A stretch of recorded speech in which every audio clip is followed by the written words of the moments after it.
خل القرآن يسدده خلق القرآن ويرشده.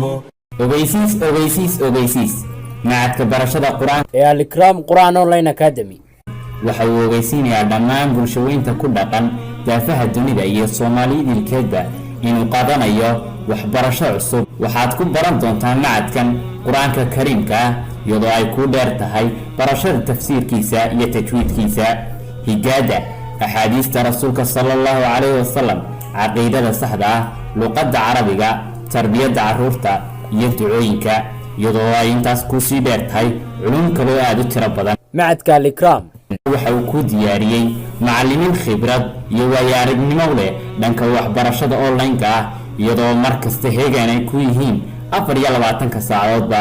haddaba kala soo xidhiidh meel kasta oo aad joogto daafaha adduunka, hadday tahay Asia, Afrika, America, Yurub iyo Australia, adigoo kala soo xidhiidhaya dhanka WhatsApp-ka iyo Skype-ka iyo waliba email-da. wixii faahfaahinta inta dheer waxaad kala soo xidhiidhin doontaa telefoonada shaashada kaaga muuqda.